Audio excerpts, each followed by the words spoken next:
네, 반갑습니다. 허브경제TV입니다. 이번 시간에는 레인보우 로보틱스 같이 한번 보도록 하겠습니다. 우리 또 레인보우 로보틱스가 오늘은 소폭 반등. 근데 사실 뭐 반등이라고 보기에도 조금, 귀여운 수준이죠. 그저 그냥 뭐예요? 21선에 대한 지지가 나와줬고, 그리고 오늘 뭐 코스닥이 뭐 밀려 내려가는 모습보다는 결과적으로 외국인 기관들이 양매수가 들어오다 보니까 뭐 하락보다는 좀 버티면서 마무리가 됐다라고 보시면 되고, 요 구간 정고점에 대한 기술적 반등 정도 21선과 맞물리는 구간, 이렇게 또 흐름을 체크해 볼 수 있을 것 같습니다. 이 휴머노이드 로봇 시장에 대한 그 리포트가 하나 나왔어요. 우리나라에서 나온 건 아니고 외국에서 나온 부분인데, 이거 한번 제가 요약을 한번 해드려 보도록 하겠습니다. 2050년까지 아직 한 25년 남았습니다. 2050년까지 그만큼 이제 미래에 이렇게 좀 해석을 하시면 될 것 같고, 우리나라 돈으로 한 6,800조 원의 로봇 시장이 형성이 될 거다라는 거고요. 매년 10년 단위로 성장을 하는데 막 엄청나게 또 폭발적으로 성장률을 가져갈 거다라고 연평균 한 54%를 지금 예상을 하고 있고요. 이후에도 그러니까 지금으로부터 한 10년 정도는 연평균 54%. 그리고 10년 이후부터는 연평균 한 그래도 23% 정도의 고성장이 진행이 될 거다라는 전망이 있습니다. 이 시장에서 가장 주목받는 사업 모델은 통합형 기업인데, 이게 뭐냐면 테슬라, 예를 들면 테슬라처럼 로봇의 두뇌, 몸, 그리고 이걸 활용할 수 있는 생태계까지 통합해서 제공하는 업체들이죠. A부터 Z까지 그냥 한 방에 하는 그런 회사. 그러니까 예를 들면 이런 거지. 내가 로봇이 하나 필요한데 테슬라한테 가가지고 야, 나 로봇 하나만 살게 했을 때 테슬라에서 모든 걸 다 만들고 AS까지도 다 해줄 수 있는, 그러니까 편한 거죠. 그죠? 여기에 뭐 엔비디아나 구글처럼 뭐 AI 모델이 개발되고 플러스 하드웨어까지 아우를 수 있는 또 개발자들 역시 또 핵심 역할을 하게 될 겁니다. 그리고 센서, 감속기가 사실 제일 중요하죠. 모터 등 핵심 부품을 만드는 기술 기반 기업들도 확장성이 굉장히 커질 거다라고 볼 수 있는데, 뭐 사실 뭐 AI는 어떻게 보면 로봇에 무조건 필수죠, 사실. 무조건 필수이기 때문에 뭐 이런 부분들을 다 아우를 수 있는, 그러니까 예를 들면 이런 거죠. 삼성전자가 핸드폰을 만드는데, 예를 들어서 핸드폰의 안에 들어가는 어떤 칩 하나에 특화된 게 아니라 그냥 누군가가 핸드폰을 산다라고 했을 때 뭐예요? 핸드폰 생성부터 개통, AS까지 다 하는 거죠. 그런 기업들이 뭐다? 향후에는 더 성장 가능성이 크다라는 겁니다. 물론 지금 중국의 시장이 엄청나게 커지고 있다고 해요. 그 모건 스탠리에서 휴머노이드 관련한 상장사 100개 리스트를 뽑았다라고 해요. 근데 여기서 상위 10개 중에 7개가 중국 기업이다라고 합니다. 아무래도 부품 중심의 이제 중국 기업들이 좀 강세를 보이고 있는데, 뭐 과거에도 들었고 요즘에 한 번 더 부각이 되고 있는 느낌인 딥시크를 보더라도 얘네들이 두뇌까지도 어떻게 보면 또 경쟁력을 가질 수도 있겠다. 즉 경쟁은 매우 치열해질 수 있다라는 겁니다. 그렇기 때문에 그럼 여기서 레인보우 로보틱스가 어떻게 살아남을 수 있냐가 결국 포인트가 되겠죠. 그러니까 첫 번째, 경쟁 가능성이 있냐라고 했을 때 기술력 기반으로는 충분히 강점을 가지고 있다라는 거예요. 협동 로봇 시장에서는 안정적인 기술력을 바탕으로 산업용 로봇 공급 확대에 충분히 기술력을 가지고 있고, 뭐 예를 들어서 뭐 로봇 관절이라든지 뭐 구동 기술, 실시간 제어 소프트웨어 등 이런 것들이 다 휴머노이드의 핵심 요소인데, 충분히 이런 부분에서는 기술력을 가질 수 있고, 또 우리나라에서 가장 큰 지금도 가장 크겠죠. 삼성전자의 지분을 가지면서 전략적 협력을 통해서 가능성은 충분하다라는 건데, 제가 영상 중간에 말씀드린 A부터 Z까지 이 통합형에서는 확실히 뒤처지는 게 있다.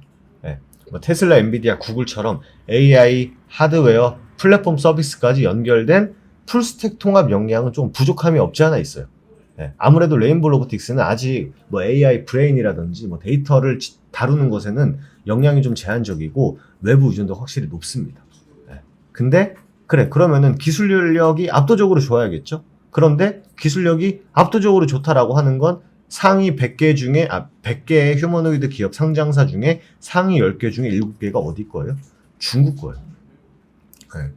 그러니까 가격 경쟁력도 지금 쉽지 않다라는 거죠.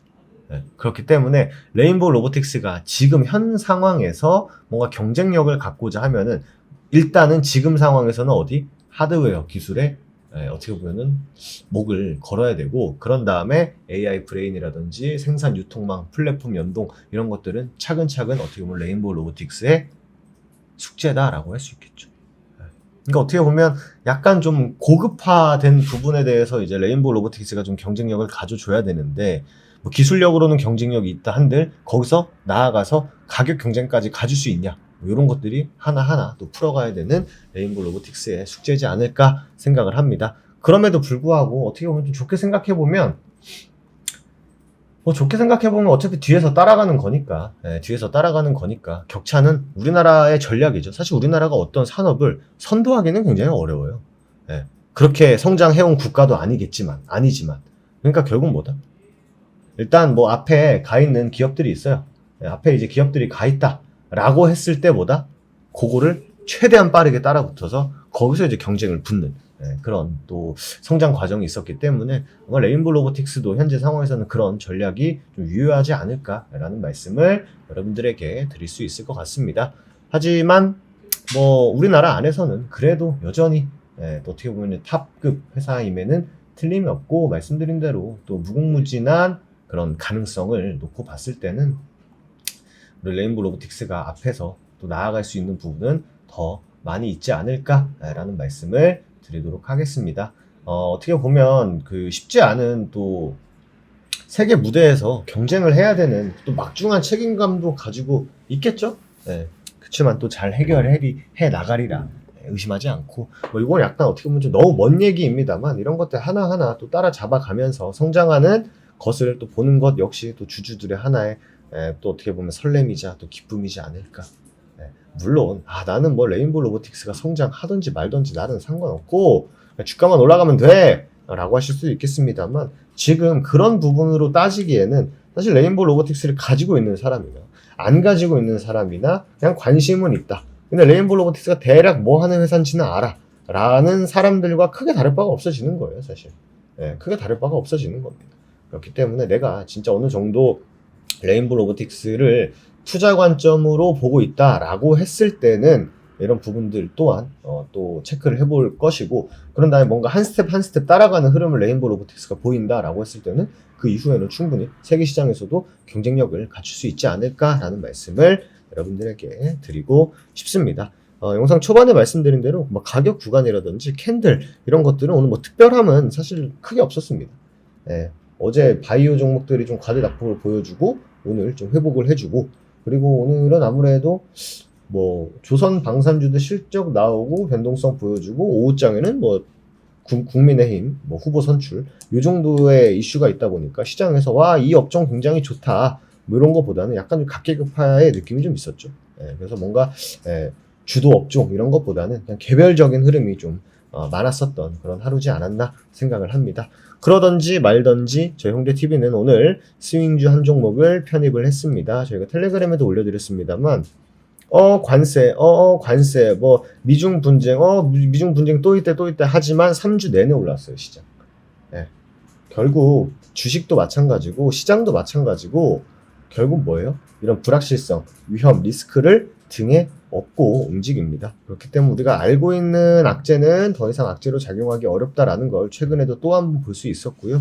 어떻게 보면 지금이 상승의 본격적인 초입일 가능성이 높다. 저희는 그에 맞춰서 이벤트 혜택 열어드렸고요. 그에 맞춰서 저희 또 신규 종목들까지 편입을 했기 때문에 한번 저희 홍대TV와 이번 2분기, 3분기, 4분기의 수익 같이 한번 내보시면 좋지 않을까라는 생각을 합니다. 또 이벤트 혜택 역시 여러분들 충분히 만족하실 수 있게 좀 제대로 준비했기 때문에 많은 관심 부탁드리도록 하겠고요. 텔레그램에 이벤트 페이지 올라가면 또 맨 하단에 보시면 또 대화하실 수 있게 링크 달아놨으니까 그쪽으로 클릭하신 다음에 VF에 관련한 문의 편하게 남겨주시면 되실 것 같아요. 오늘 하루도 여러분들 수고 많으셨고요. 저는 또 내일 이 시간에 다시 인사드리도록 하겠습니다. 감사합니다.